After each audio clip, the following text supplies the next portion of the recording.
ফিরি।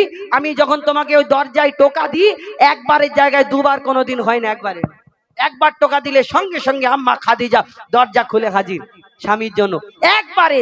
কিন্তু আম্মা খাদিজাকে যখন এই প্রশ্ন করলেন, আম্মা খাদিজা কি উত্তর দেয়, আমার দয়ার নবীকে কতটা ভালোবাসতেন।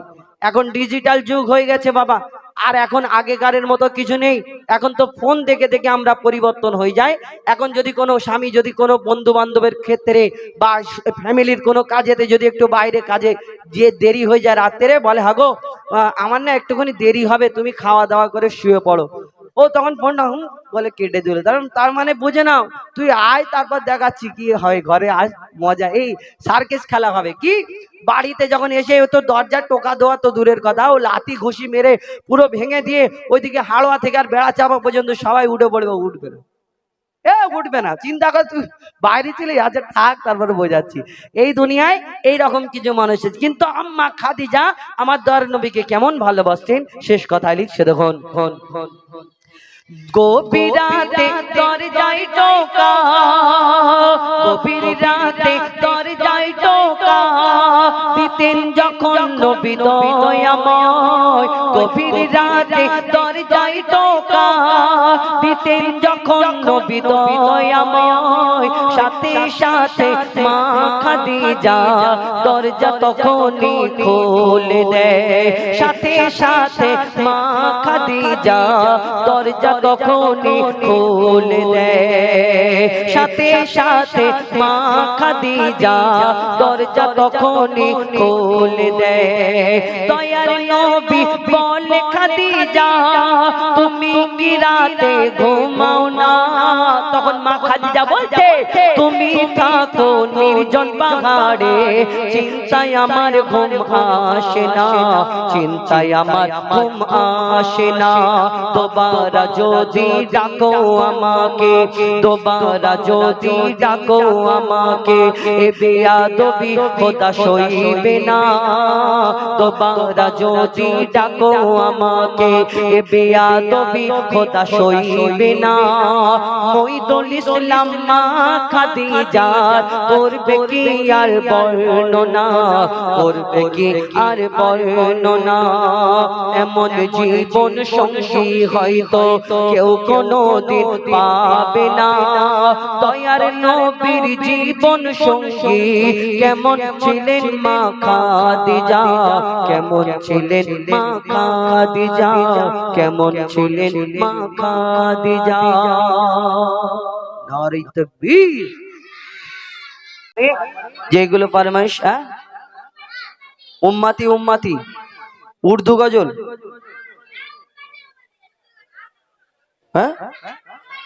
আমরা নবীর উম্মতি।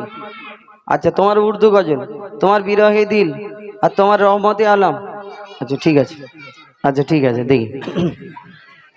বিরহে দিল পড়ে চারখার যে আমার ইয়া রাসূলুল্লাহ, বিরহে দিল পড়ে চারখার যে আমার ইয়া রাসূলুল্লাহ, আমার কেউ নেই তুমি ছাড়া সাহারা ইয়া রাসূলুল্লাহ, বিরহে দিল পড়ে চারখার, বিরহে দিল পড়ে চারখার যে আমার ইয়া রাসূলুল্লাহ, বিরহে দিল পড়ে চারখার যে আমার ইয়া রাসূলুল্লাহ, আমার কেউ নেই তুমি ছাড়া সাহারা ইয়া রাসূলুল্লাহ, আমার কেউ নেই তুমি ছাড়া সাহারা ইয়া রাসূলুল্লাহ। কত জনে দেখে তোমায় কলিজা শীতল হয়ে যায়, কত জনে দেখে তোমায় কলিজা শীতল হয়ে যায়, আমাকে দাও না দিদার, আমাকে দাও না দিদার একবার ইয়া রাসূলুল্লাহ, আমাকে দাও না দিদার একবার ইয়া রাসূলুল্লাহ, আমার কেউ নেই তুমি ছাড়া সাহারা ইয়া রাসূলুল্লাহ, আমার কেউ নেই তুমি ছাড়া সাহারা ইয়া রাসূলুল্লাহ, বিরহে দিল পড়ে ছারখার, বিরহে দিল ছারখার।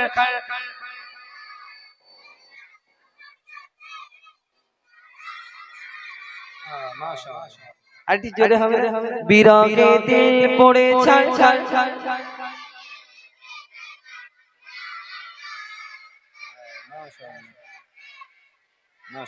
সাহারা ইয়া রাসূলুল্লাহ আমার কেউ নেই তুমি ছাড়া সাহারা ইয়া রাসূলুল্লাহ শুধু একবার দেখিতে চাই জীবনে আর যে চাওয়া নাই শুধু একবার দেখিতে চাই জীবনে আর যে চাওয়া নাই শুধু একবার দেখিতে চাই জীবনে আর যে চাওয়া নাই তুমি এই অসহায়েরি তুমি এই অসহায়েরি সহায় ইয়া রাসূলুল্লাহ তুমি এই অসহায়েরি সহায় ইয়া রাসূলুল্লাহ আমার কেউ নেই তুমি ছাড়া সাহারা ইয়া রাসূলুল্লাহ আমার কেউ নেই তুমি ছাড়া সাহারা ইয়া রাসূলুল্লাহ আমার কেউ নেই তুমি ছাড়া সাহারা ইয়া রাসূলুল্লাহ বিরহে দিল পড়ে ছাড় বিরহে দিল পড়ে ছাড় যে আমার ইয়া রাসূলুল্লাহ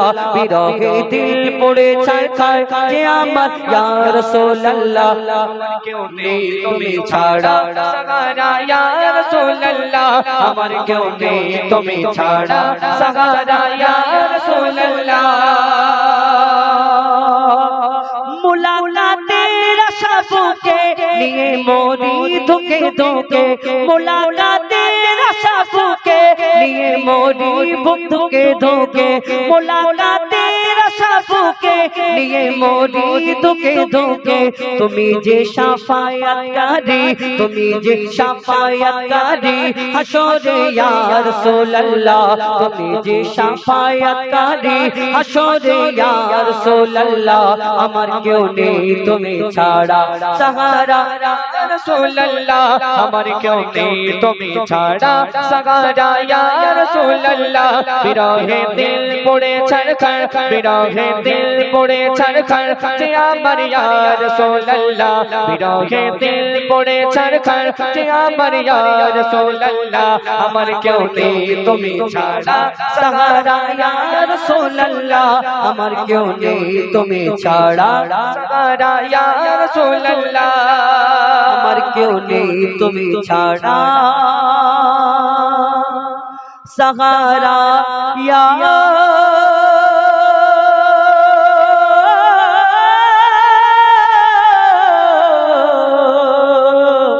রাসূলুল্লাহ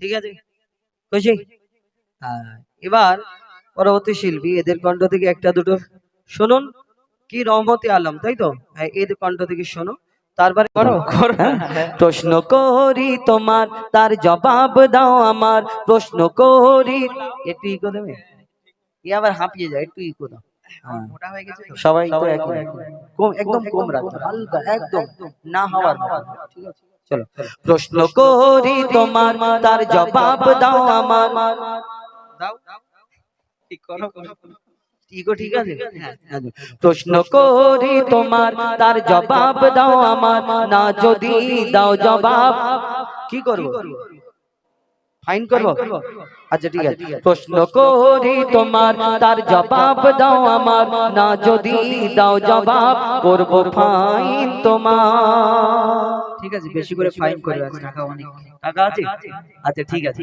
আচ্ছা তুমি নামাজ পড়ো তো হ্যাঁ কেমন করে পড়ো নামাজ পড়তে গেলে প্রথমে নিয়াত করতে হবে তারপর সানা পড়তে হবে তারপরে সূরা কিরাত পড়বে রুকু সিজদা জানাজার নামাজ পড়েছো হ্যাঁ আচ্ছা জানাজার নামাজ পড়ো কেমন করে পড়েছো জানাজার নামাজে প্রথমে নিয়ত করতে হবে তারপর সানা পড়তে হবে তারপরে দরুদ শরীফ পড়তে হবে তারপর সালাম দিতে হবে মানে নামাজ শেষ আচ্ছা বলো এই নামাজের সময় ইমাম সাহেব দাঁড়িয়ে থাকে সামনে আর আমরা পিছনে থাকি জানাজার সময় ইমাম সাহেব সামনে থাকে আমরা পিছনে থাকি তাহলে এই নামাজে যদি রুকু সিজদা করে ইমাম সাহেব আর জানাজার সময় কেন করেন শোনো বলো জানাজার রুকু আর সিজদা ওই কেন নাই জানাজার রুকু আর সিজদা ওই কেন নাই উত্তর কেমন দাও তুমি দেখতে আজ আমি চাই জানাজার রুকু আর সিজদা ওই কেন নাই উত্তর কেমন দাও তুমি দেখতে আজ আমি চাই উত্তর যদি না পারো বুঝবো তুমি বেকার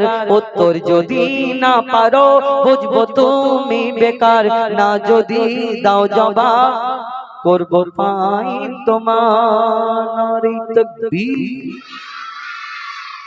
আচ্ছা তুমি বললে জানা যায় রুকু সিজদা নাই কেন? হ্যাঁ উত্তর তো দেবো, কারণ 8-9 বছর তোমার সাথে ঘুরছি, পুরো বেকার বল। কিছু তো শিখেছি। বলছি একবার তাকবীর দাও তো, নারে তাকবীর। হ্যাঁ, তোদের মনে হয় আমি পারবো তো উত্তর দিতে? হ্যাঁ হ্যাঁ, কার কার পারবো একটু হাত তুলে দেখাও দেখো।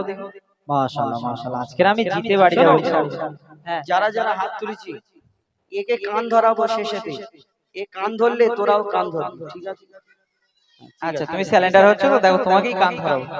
যাই হোক, তুমি বললে জানা যায় রুকু সিজদা নাই কেন? এমনি নামাজে যদি রুকু সিজদা থাকে, তাহলে মন দিয়ে শোনো। মাইয়া তের সামনে সিজদা যদি করা হয়, বুঝতে পারছো?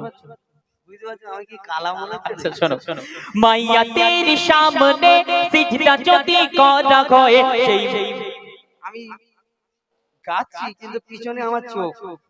আমি একটা কথা চিন্তা করি, আমি যখনই গাইতে উঠি তখনই চা আসে, আর আমি চা বেশি খাই।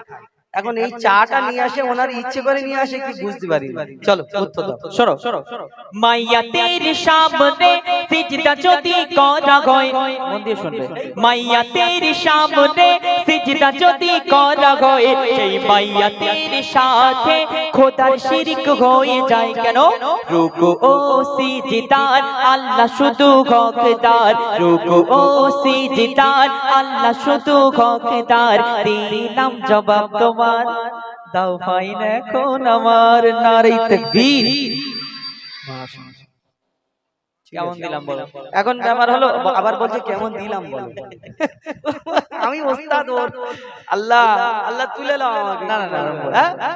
এখন ব্যাপার হলো, ও তুমি বললে ইমাম সাহেব নামাজ পড়ায় এবং জানাজাও পড়ায়, কিন্তু ইমাম সাহেব নামাজের সময় রুকু সিজদা করে, জানাজার সময় এই কারণে রুকু সিজদা করে না কেন? ইমাম সাহেবের সামনে জানাজা পড়ানোর সময় জানাজাটা হলো মাইয়াতের মাগফিরাতের জন্য, দোয়ার জন্য আমরা দাঁড়াই, ওইখানে মাইয়াতকে উদ্দেশ্য করে দাঁড়াই।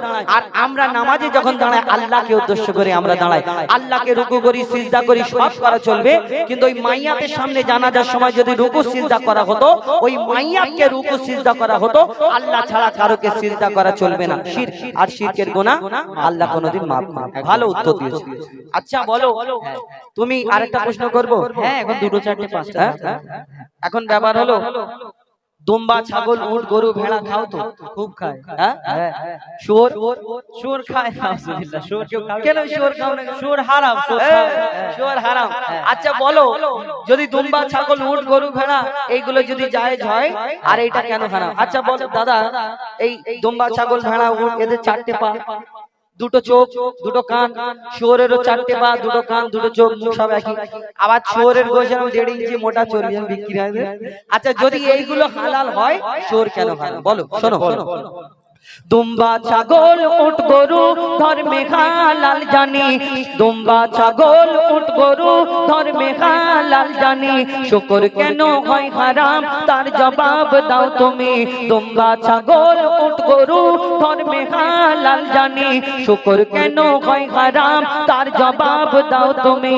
সময় দিলাম 2 মিনিট, তার বেশি আর তো নয়, সময় দিলাম 2 মিনিট, তার বেশি আর তো নয়, না যদি দাও জবাব করব ডবল ফাইন তোমার। প্রথম কথা একটু মায়া দয়া করতে হয়, কারণ আমি ছাত্র, একেবারে 2 মিনিট সময় বেঁধে 4-5 মিনিট দিতে হয়। আর একটা কথা হচ্ছে, আমি একটা প্রশ্নের উত্তর দিয়েছি, ডবল ফাইন, একটা যদি এটা হারি একটা ফাইন হবে, ঠিক আছে? তো সেটা একবার তাকবীর দাও তো, নারে তাকবীর। দেখেছো এখানে গড়া চলছে। হ্যাঁ, যাই হোক, তুমি বললে দুম্বা ছাগল উট গরু ইসলামে জায়েজ, শুকর হারাম কেন? মন দিয়ে শুনবে, ঠিক আছে? চা খেতে খেতে শোনো। শুকর হলো প্রাণঘাতী সব রোগের ভান্ডার, শুনছো? আমি কি কালা মনে হচ্ছে? আচ্ছা শোনো, শুকর হলো প্রাণঘাতী সব রোগের ভান্ডার, শুকরের গোশতে তৈরি হয় ক্যান্সার। রাসূল পাক সাল্লাল্লাহু আলাইহি সাল্লাম বললেন, যেটা খেলে উম্মতে মুহাম্মাদের ক্ষতি, সেটা হারাম। শোনো, শুকর হলো প্রাণঘাতী সব রোগের ভান্ডার, শুকরের গোশতে তৈরি হয় ক্যান্সার। চরিত্রহীন এই পশু এর জোড়া নাই গো আর, চরিত্রহীন এই পশু এর জোড়া নাই গো আর, দিলাম জবাব তোমার, দাও ডবল ফাইন আমার। নারে তাকবীর। যা এত ভোল্টেজ কমে গেল কেন? একবার জোরে দাও নারে তাকবীর। ঠিক আছে একবার আল্লাহু আকবার। আমার আর কিছু এখন ব্যাপার হলো হ্যাঁ। তুমি বললে রাসূল পাক সাল্লাল্লাহু আলাইহি সাল্লাম বলেছে যেটা খেলে উম্মতে মুহাম্মাদির জন্য ক্ষতিকর, আর এই শুকরের গোশে 100% ক্যান্সারের সম্ভাবনা আছে।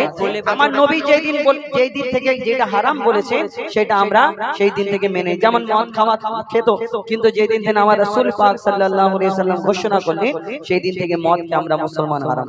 সেই রূপ এই শুকরের গোশ এই কারণে আমরা খাইনি, এতে ক্ষতি আর এতে ক্যান্সারের সম্ভাবনা। ভালো দুটো প্রশ্ন জিতে আছি। জিতে আছো? গজিরা তাকবীর দাও তো দেখি, নারে তাকবীর। আচ্ছা তোমার কাছে আর কিছু আছে? আর কিছু আছে বলতে পারো? তোমাকে আমি দুটো প্রশ্ন করব। আমাকে করবে? হ্যাঁ ঠিক আছে, জলদি করো। রেডি? হ্যাঁ। রেডি তো? ঠিক আছে। শোনো, ভূমিকাতে করবো না সুরে করবো? আমি কিসে করছি? আচ্ছা শোনো, মন দিয়ে শুনবে কিন্তু, ঠিক আছে? শোনো। মরা মাছ ইসলামে খাওয়া যে নয় হারাম। কি মরা মাছ ইসলামে খাওয়া হারাম? এই জন্য তখন থেকে বলছি শুনছো তো বুঝতে পারছো, খালি রেখে যাচ্ছিল। আমি বললাম মরা মাছ খাওয়া নয় যে হারাম। নয়, তাই হ্যাঁ, ভাবি মাছ মরে পচে শুকিয়ে শুকো মাছ দিয়ে বেগুন দিয়ে রান্না করে নিতে, তাহলে আবার হারাম কি করে বলো? শোনো, মরা মাছ ইসলামে খাওয়া যে নয় হারাম। মরা মাছ ইসলামে খাওয়া যে নয় হারাম, কিন্তু মরা মুরগি ওই খাওয়া কেন হারাম? কিন্তু মরা মুরগি কেন খাওয়া হারাম? বলো। শোনো, মরা মাছ ইসলামে খাওয়া যে নয় হারাম, কিন্তু মরা মুরগি ওই খাওয়া কেন হারাম? আশা রাখি এর জবাব দেবে সঠিক আমার। আশা রাখি এর জবাব দেবে সঠিক আমার। না যদি দাও জবাব কি করবো ফাইন তোমার। তুমি বললে মরা মাছ যদি খাওয়া চলে, মরা মাছ মুরগি তো জবাই করে দিলে মরে যায়। জবাই করার আগে তিন মারে হয়। ও মানে হ্যাঁ, তাই বলো। কেন টুপিওয়ালা দাড়িওয়ালা লোক দেখবে হোটেলে রেস্টুরেন্টে যদি যায়, গিয়ে যদি দেখে আবার কেউ মদ খোর, সে মুরগি কিনতে যায়, বলে হালাল করা, এদিকে চালিয়ে দিচ্ছে, আবার এদিকে হালাল করা। কেন? মুসলমান এই জানে যদি ওই মুসলমানের সামনে যদি ওই ঘাড় মোটকে দিয়ে সেই মুরগিটা খালকোশ করে দেয়, কোনোদিন খাবে না। অন্য ধর্মে হয়তো চলে, কিন্তু আমাদের ধর্মে কেন চলে না, এটা বোঝার ব্যাপার আছে। আমরা জবাই করা ছাড়া কেন খাই না? কবি ছন্দের মাধ্যমে লিখছে, দেখো। শোনো ভাই, মুরগি ওই যখনই মারা যায়, শুধু হাসলে হবে না, ভালো করে বুঝবে, শেষে বলবে না আমি বুঝতে পারি, একদম ভালো করে বুঝবে। শোনো, শোনো ভাই, মুরগি ওই যখনই মারা যায়, শোনো ভাই, মুরগি ওই যখনই মারা যায়, ওর যত রক্ত সব, ওর যত রক্ত সব গোস্ত ওই শুষে নেয়, রক্তে থাকে জীবাণু, গোস্ত দূষিত হয়, যদি জবাই করা হয় রক্ত সব বেরিয়ে যায়, তবে রক্ত পান হয় হারাম, এই যে হুকুম খোদার, রক্ত পান হয় হারাম, এই যে হুকুম খোদার, দিলাম জবাব তোমায়, কি করবে বলো এখন আমার? ওরাও বুঝতে পারিনি, আমিও বুঝতে পারিনি। বুঝতে পারলি তো? বুঝতে পারিনি, বুঝতে পেরেছি। হ্যাঁ বুঝতে পেরেছি, বুঝতে পারিনি, আমি বুঝতে পারিনি। বুঝতে পারবে কি করে? তুমি তো মাথা মোটা, হ্যাঁ, হেড়ে মাথা, এ কল্লা বড়, তো ওই কারণে বোঝে না। 8 বছর আমার সাথে আছে, কল্লা বড়। এখন ব্যাপার হলো, আমি বললাম মরা মুরগি আমরা কেন খাইনি? মুরগির ভিতরে রক্ত চলাচল করে, জবাই করে দিলে সেই রক্তটা বেরিয়ে যায়, আর ইসলাম শরিয়াত বলছে রক্ত পান করা হারাম। আর মুরগি ওই কিল মেরে বা ঘাড় মোটকে মেরে দিলে ওই সঙ্গে সঙ্গে মুরগির ভিতরে যে মাংসটা আছে ওর ভিতরে রক্তটা চলাচল করে, বন্ধ হয়ে যায়, ওই রক্তটা আস্তে আস্তে মাংসের ভিতরে ঢুকে যায়। আর যদি জবাই করা হয় রক্তটা বেরিয়ে গেল, তাহলে পরিষ্কার, তাহলে রক্তটা আর পান করা হবে না। আর যদি জবাই না করার আগে মারা যায়, ওই রক্তটা মাংসের ভিতরে ঢুকে গেল, সেই মাংস খাওয়া মানে রক্ত খাওয়া সমান, রক্ত খাওয়া হারাম, মাংসটা খাওয়া সমান। মাশাআল্লাহ, মাশাআল্লাহ, বহুত খুব সুন্দর হয়েছে। আর কিছু আছে? আর একটা কোশ্চেন করব তোমাকে, এই প্রশ্নটা যদি উত্তর দিতে পারো তোমাকে আমি জিত ঘোষণা করব। জিত তো হবে, কিন্তু কান ধরে মাপ চাইবে। কান ধরা যায় এত বড়? না, আমি চাইবো। তুমি পারবে না, আর না, খারাপ আমি ব্যাপার। কান ধরে মাপ চাইবো যদি আমি হেরে যাই, আর তুমি তুমি হারলে কান ধরে মাপ। হ্যাঁ, ঠিক আছে, চলো মন দিয়ে শুনবে, ঠিক আছে? শোনো, কোরআনের কোন সূরায় বলো বিসমিল্লাহ, বুঝতে পারছো?